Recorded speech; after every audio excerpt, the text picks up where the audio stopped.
Hola, ¿qué tal amigas, amigos televidentes en Extra Plus? Un gusto saludarles, darles la bienvenida a esta edición Sumando Vigores.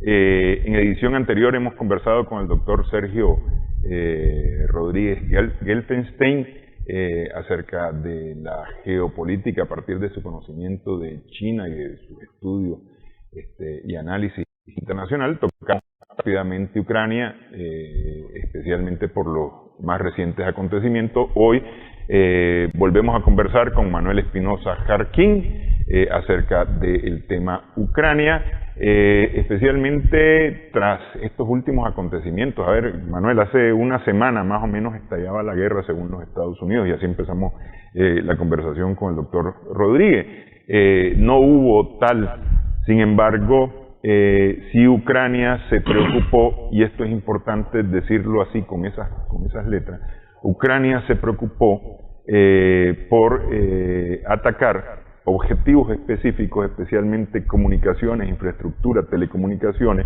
en la región del Donbass, hacia las dos repúblicas que recién ha reconocido su independencia el presidente Putin. Eso era como hay un dicho popular, que era como estar provocando a Rusia de alguna manera, es decir, como no arrancó el día que Estados Unidos dijo, bueno, vamos a provocar aquí el hecho. Y eso en los medios occidentales no se dice, lo que se dice es que Rusia está invadiendo Ucrania, pero no se habla de los hechos alrededor de los ataques ucranianos a las dos regiones que en el 2014, después que cae el gobierno, porque es que tal vez hay que hacer un poquito de historia, Manuel. Después que cae el gobierno ucraniano y se pone un gobierno pro-norteamericano en Ucrania, la región del Donbass, donde están estas dos repúblicas, y la región de Crimea, realizan referéndum que resultan a favor de, o más bien en contra del gobierno de Kiev, y se declaran prorrusos.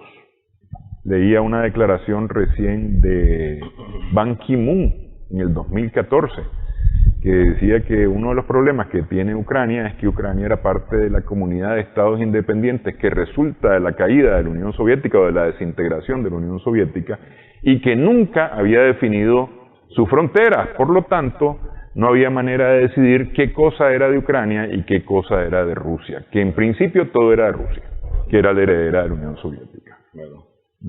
Pero bueno, estamos en esas ahorita, pues. Según Occidente, Rusia está invadiendo Ucrania. Bueno, vos sabés que la primera víctima en la guerra es la verdad.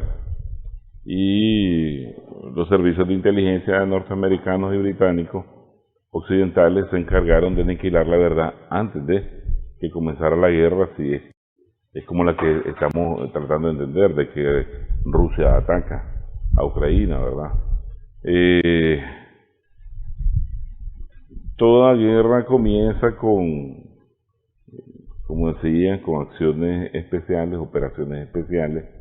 En este caso habría que incluir la que trataron al inicio de ejecutar tratando de volar unas plantas químicas que había y los conductos de agua para golpear psicológicamente a la población. Todo te puede faltar menos el agua, es un efecto psicológico enorme. Y como bien decía, la situación alrededor de las repúblicas de Donetsk y Luhansk en el Donbass, pues ya es crítica. Después del 2014, que ellos se rebelan a tener un gobierno instalado, producto de una acción ilegal, que es un golpe de Estado, ¿verdad?, que le dan a Yakushenko, que lo obligan a huir prácticamente. Pues estas regiones se rebelan y hay una contrarrespuesta del gobierno ya instalado pro-norteamericano de represión y ataque, y eso ha llevado a más de 15.000 personas ahí ya fallecidas. Y han hecho esas cifras se han estado realizando en intentos como lo que estamos viendo. Y la preocupación de Rusia es que en esa región habitan más de 800.000 rusos. Pero además de eso, más de 1.200.000 personas han estado solicitando ser ciudadanos de Rusia para sentir cierto nivel de protección o de refugio en última instancia, como hemos visto que en este tercer intento de Ucrania de atacar a estas dos repúblicas, más de 100.000 personas ya han sido evacuadas, pues sobre todo niños, ancianos, mujeres, y los hombres se han quedado a prestar su servicio voluntario para defender lo que ellos consideran su territorio, ¿verdad? Y ahí la situación crítica, además el Partido Comunista de Rusia, después de que la Duma regresó de vacaciones, introdujo pues una moción de que se debía decretar el reconocimiento de estas dos repúblicas, y es lo que ha procedido pues tanto el presidente Putin junto con el Consejo de Seguridad de Rusia en una sesión extraordinaria de ver la necesidad de hacerlo y de manera unísona a todas las estructuras de fuerza, ¿verdad? Y aquellas que están obligadas a mantener cierto grado de comunicación diplomática en función de la paz, establecieron que era de urgencia decretar el reconocimiento, inclusive ayer creo que fue que la Duma pues permite el ingreso de tropas rusas en el extranjero, que no son ya, pero lo que estamos viendo nosotros es una serie de disuasivos, tanto políticos, diplomáticos, técnicos militares, en función de parar esa estrategia occidental de utilizar a Ucrania como un peón en un nuevo cuadrante de guerra en la costilla de Rusia, ¿verdad? En su afán siempre de expandirse hacia el oriente y lograr tener lo que se requiere, el golpe de sorpresa necesario para ganar por lo menos la primera o segunda batalla contra Rusia, y es lo que se está tratando de detener. Mencionaste una cosa importante y me parece que es pertinente hacer como una acotación. Europa está conformada por naciones, más que países, está conformada por naciones en lo general. Tenemos el caso, por ejemplo, de la nación vasca, la nación flamenca, la nación catalana, que comparten o viven entre dos países, entre España y Francia, por ejemplo. Ahí tenés naciones o gente que se considera ser de esa nación, de la nación vasca, de la nación flamenca, de la nación catalana, que viven en estos dos países, pero que al final de cuentas son una sola cosa. Es decir, los catalanes son catalanes, ya sean franceses o ya sean españoles, son catalanes. Y esto sucede en la mayor parte de los territorios europeos, y ya yendo hacia el este, es decir, hacia Rusia, continúa ocurriendo lo mismo, que es el caso de lo que estábamos mencionando. En Ucrania o Ucraina hay efectivamente hay ciudadanos bielorrusos, hay ciudadanos ucranianos, hay ciudadanos turcos, hay ciudadanos rusos, y hay de otras nacionalidades también. Es decir, uno de los grandes problemas que hay es ese tema de las nacionalidades, que a veces nosotros, como nosotros somos la nacionalidad nicaragüense y somos una sola cosa, no logramos tener ese alcance de poder ver esto de esta manera.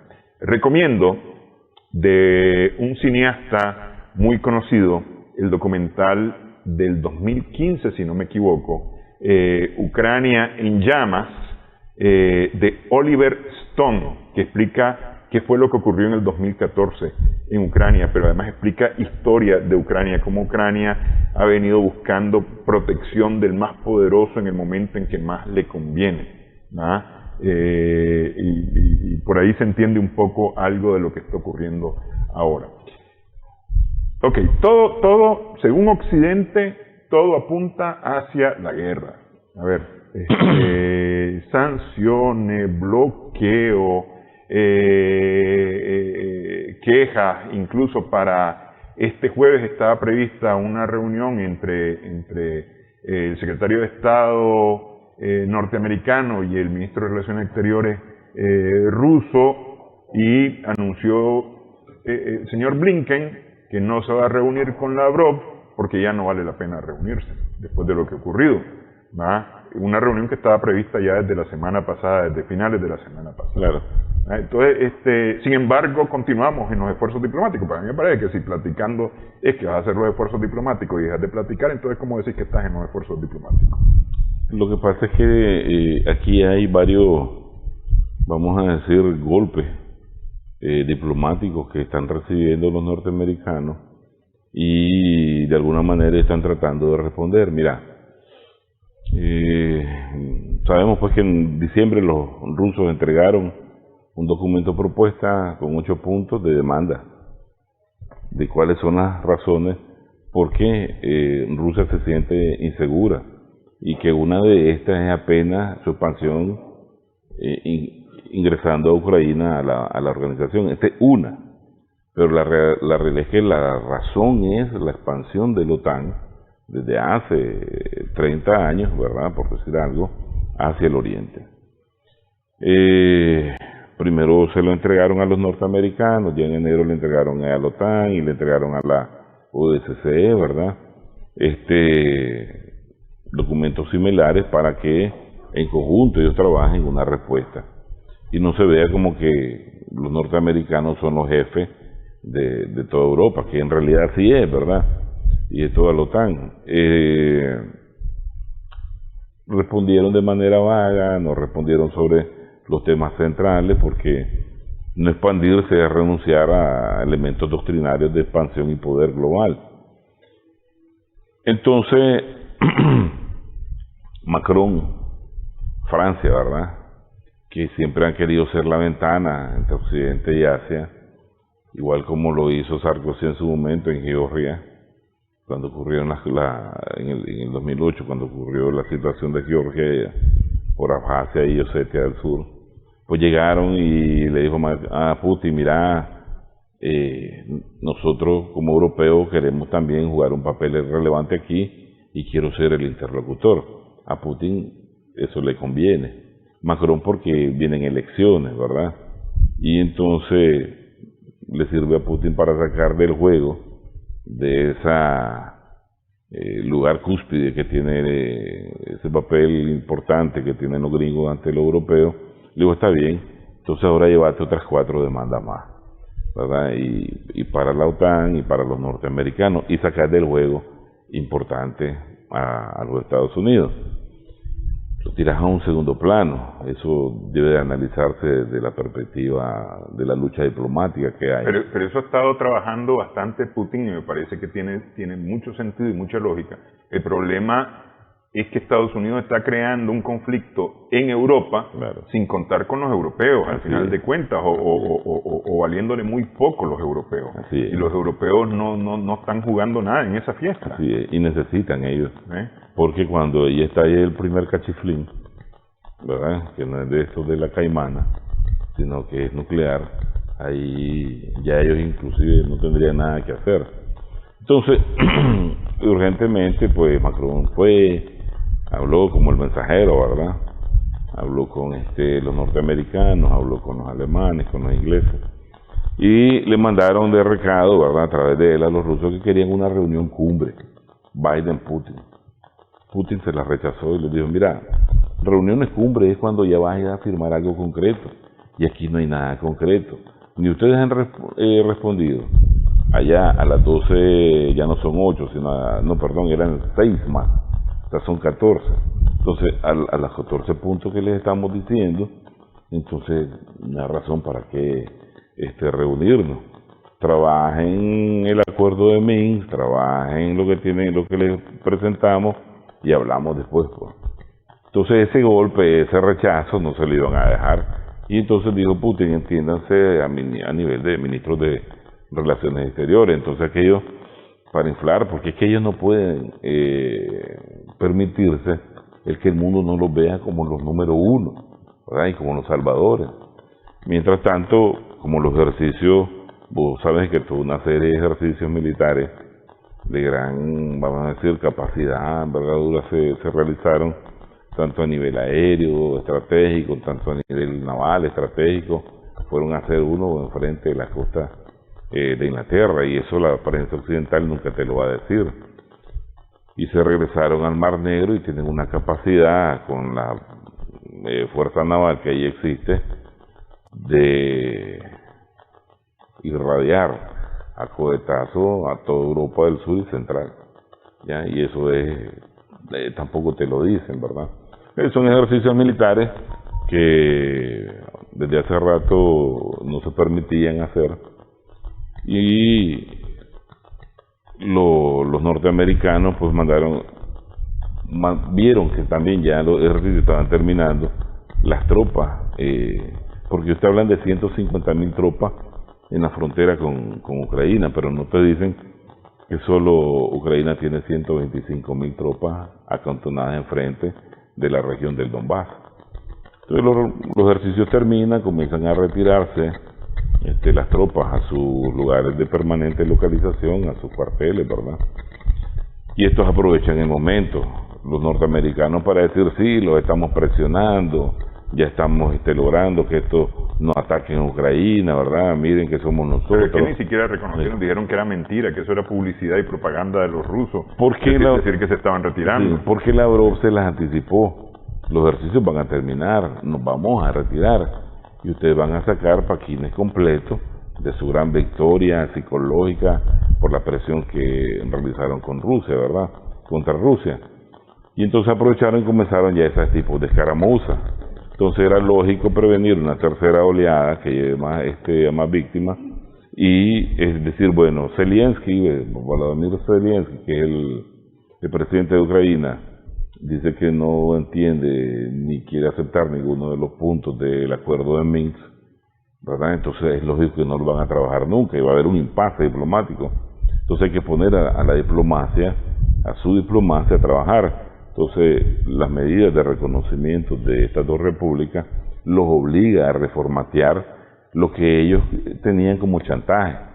Porque hay un punto principal en el acuerdo de Minsk, que es que el gobierno ucraniano se ponga a negociar, a conversar con estas repúblicas independentistas. Entonces dicen, no las reconocen. Ok, no. Eso sería parte de los llamados acuerdos de Minsk, que fueron en Bielorrusia. Acuerdos que según el presidente Putin ya hoy no tienen mayor relevancia. Sí. Y sin embargo Occidente está, después de haberlo prácticamente desatendido, desoído, o minimizados totalmente, ahora Occidente está diciendo hay que recurrir a los acuerdos de Minsk. Claro. Vamos a hacer una primera pausa en esta edición. Estamos conversando con Manuel Espinosa Jarquín a propósito de los eventos alrededor de Ucrania.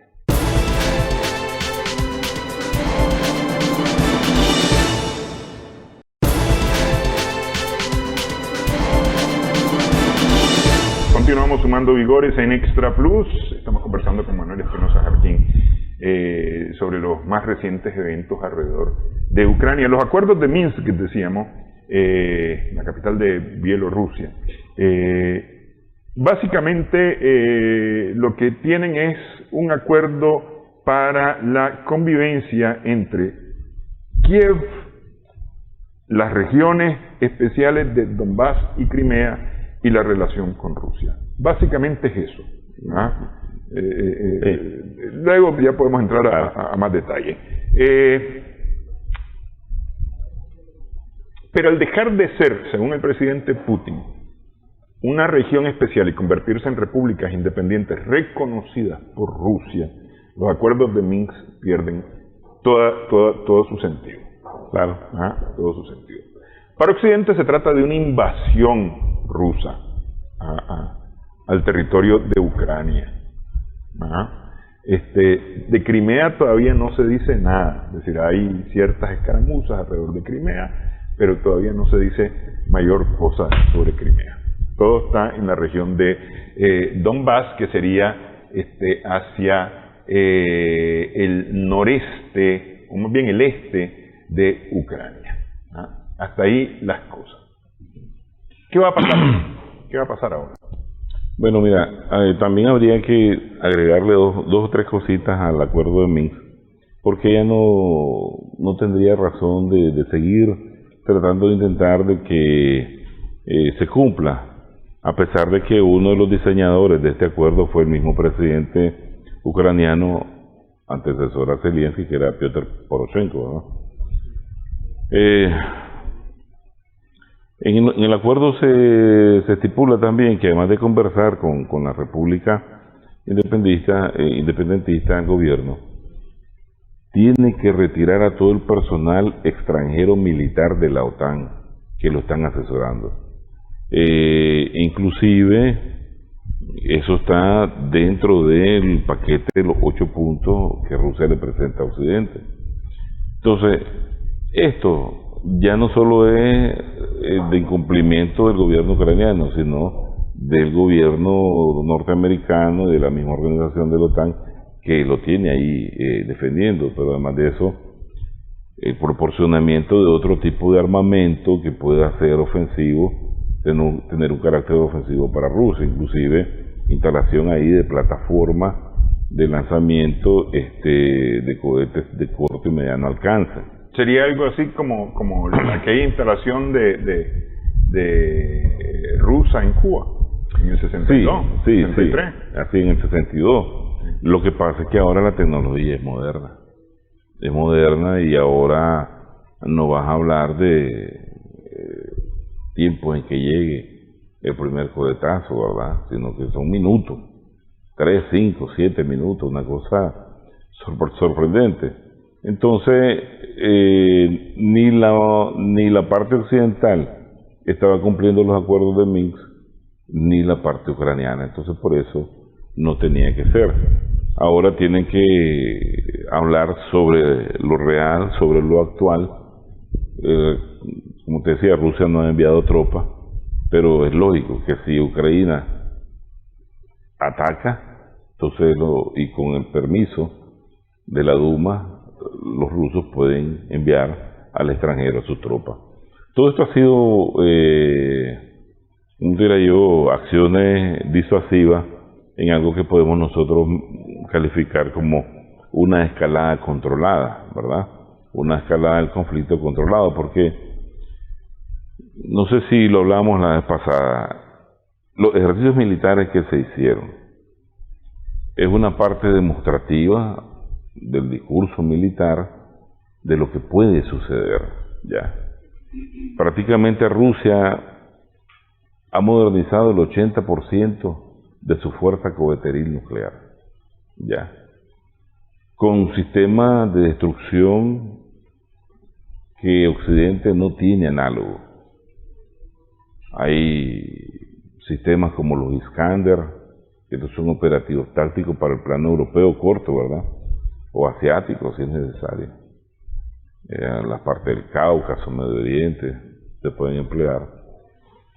Los sistemas Satán 1 y Satán 2, que son plataformas, ¿verdad? Como lo que miramos nosotros en Cuba, ¿verdad? Porque hay móviles, hay estáticos. Los sistemas R-24 YARS, que tienen una carga atómica asombrosa, se pueden aceptar golpes que equivalen a 130 veces el golpe a Hiroshima, ¿verdad? O a Nagasaki. Tienen capacidades de ataque múltiple, ojivas múltiples que se dispersan y se pueden atacar ciudades, destruir ciudades enteras, estados enteros. Ya ni se diga los nuevos sistemas que operan en la atmósfera tipo Avangard, con velocidades Mach 20, ¿verdad? Igual evaden los sistemas modernos de defensa nuclear, no los defensas antiaéreos que nosotros conocemos, pues, sino nuclear, que son deben de ser super más rápidos en su reacción y en capacidad de intercepción y a largo alcance. O los sistemas Kinshal, o los sistemas de misiles crucero Caliber. Nosotros conocemos la versión norteamericana, occidental, los Tomahawk, famosos, pero estos son denominados Caliber, ya bien probados en Siria. O las novedosas armas submarinas, subacuáticas, como el submarino Belgorod, el más grande del mundo, con mayor capacidad de transportación de carga nuclear, carga unos tipos de torpedos con cargas nucleares, denominan Poseidón. Estos no necesitan llegar hasta el objetivo, sino que simplemente los tallan en el mar, en lugares específicos, y te crean tsunami. Mira, todo este evidentemente Estados Unidos, Occidente, en lo general tiene conocimiento de este armamento, pues porque no es armamento secreto. El armamento secreto lo veremos cuando salga. Así es. ¿Verdad? Igualmente Rusia tiene conocimiento del armamento público que tiene Occidente, ¿no? Eso de alguna manera hace que los dos ahorita estén a la bravuconada, digamos, es decir, demostrativa. Sí, aquello de, dale pues, el que se quite la camisa primero, ¿no? Una cosa así, ¿no?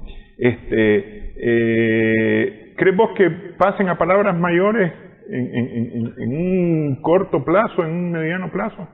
Mira, se hace también para demostrarle al mundo que no existe esa supremacía norteamericana global en esta parte militar, porque comúnmente cuando vos lees todos estos libros donde se destaca la fuerza militar norteamericana, se trata de medir por la cantidad de presupuesto que vos invertís en tus tropas, ¿verdad? En tu ejército.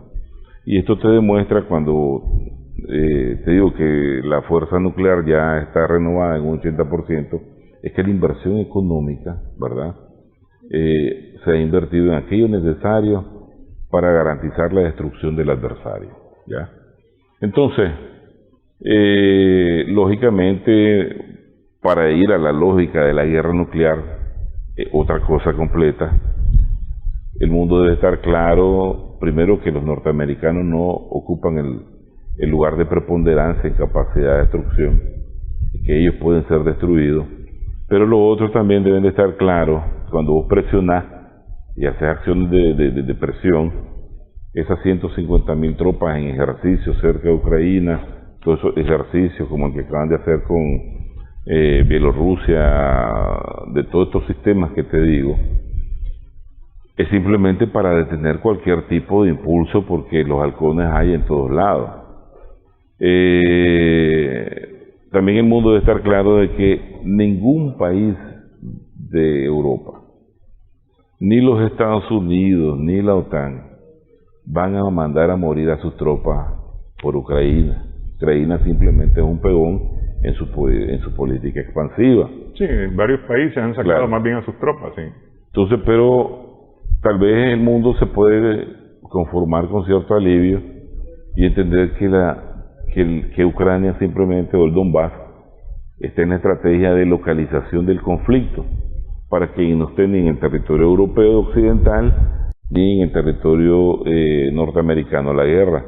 Pero la pregunta aquí es, ¿Rusia va a dejar que el conflicto solamente se localice y nuevamente logren? Porque aquí la estrategia norteamericana es maquiavélicamente brillante en función de que se maten los mismos rusos, los mismos eslavos, porque al final los ucranianos y los rusos son iguales, ya, son familias. Entonces van a permitir eso.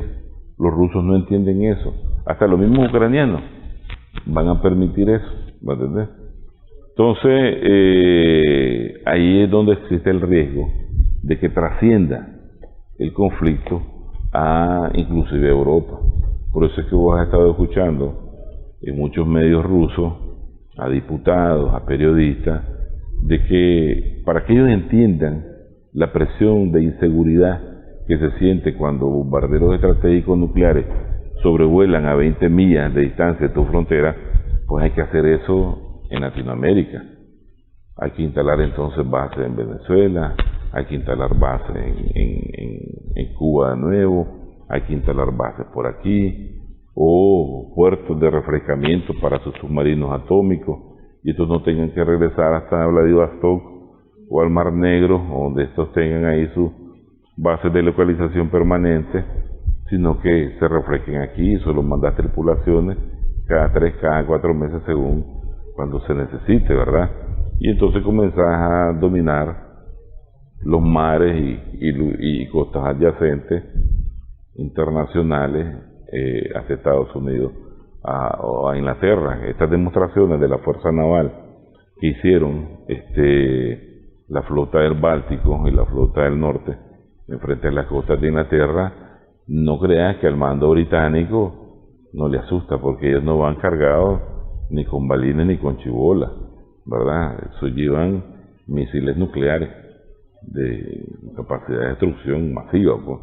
Entonces ya es otro tipo de guerra. Entonces, que antes el año pasado hicimos un programa donde explicamos que la mentalidad del soviético no es la mentalidad del ruso hoy. La mentalidad del ruso hoy es una mentalidad híbrida, y de la Rusia zarista y de la Unión Soviética.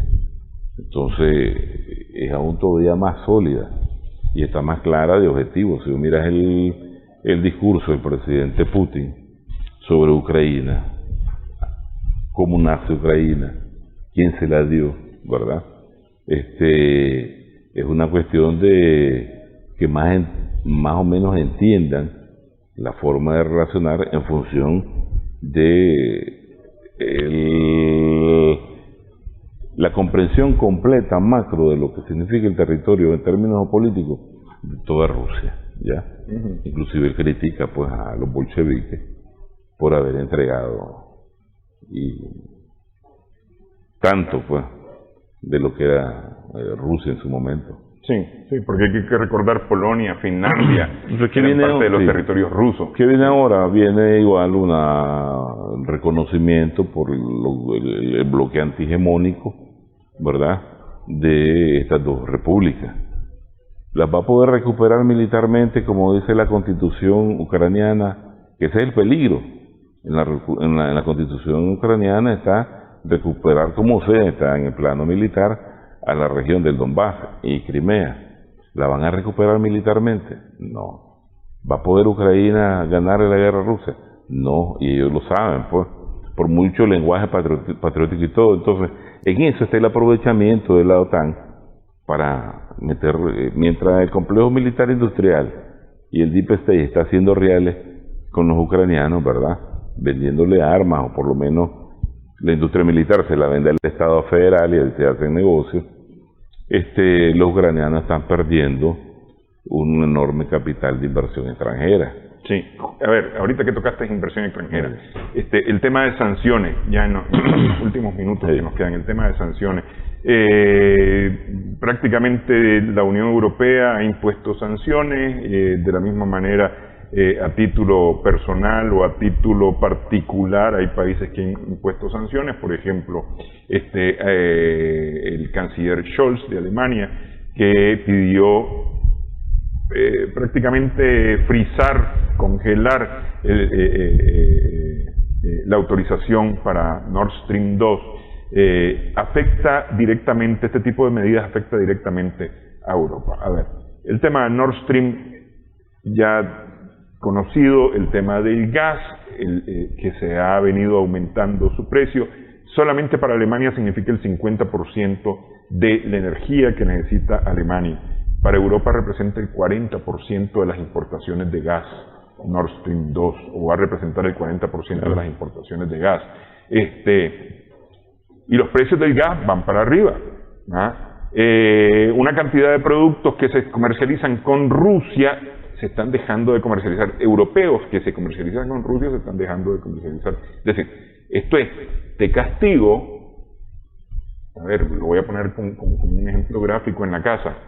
Hoy no cenás, pero entonces no se prepara cena para nadie en la casa, entonces al final nos quedamos castigados todos. Claro. ¿Ah? Es decir, algo así está ocurriendo en este momento. Yo te castigo, pero soy yo el que me autoflagelo. Sí. ¿Verdad? Porque mira, la inversión en el Nord Stream 2 es colosal.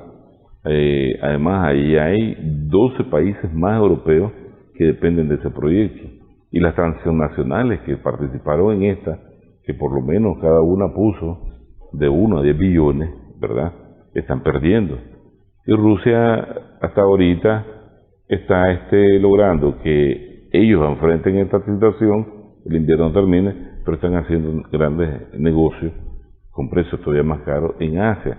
Entonces, tarde o temprano los europeos están entendiendo, mira, Alemania, cuando estudias ya la trayectoria de relaciones novedosas que parten un poco antes de que se termine la Guerra Fría con Willy Brandt, hasta estas alturas, no serán prorrusas, pero han encontrado caudales de beneficio mutuo, por favor, ¿verdad? Entonces, esta medida que, como decís, frisea, ¿verdad? Dice, suspende el reconocimiento, es temporal. Es temporal, es una manera de ver cómo sentar de nuevo todo a la corriente de la conversación diplomática, ¿verdad? Para no llegar a esto. Inclusive, pues, Scholz también es mensajero, ha servido de mensajero, llegó al Kremlin, llevó su paquete, se fue a sentar con Zelensky, primero llegó de Zelensky, pero entienden pues que de alguna u otra manera tenían que sentar, que había un tiempo para sentar a Zelensky y tratar de iniciar a cumplir con el acuerdo de Minsk, pero ahora tienen que trabajar en un reformateo completo de las acciones que tienen que cada uno dar. Bueno, quiero agradecerte esta platicada, Manuel, sobre Ucrania, para más o menos actualizarnos cómo están las cosas. Vamos a hacer nuevamente pausa en esta edición. Vamos a regresar con María Teresa Pérez, que conversa con artistas de otras nacionalidades que celebran en Nicaragua el Festival del Bolero y el aniversario de la Camerata Bach.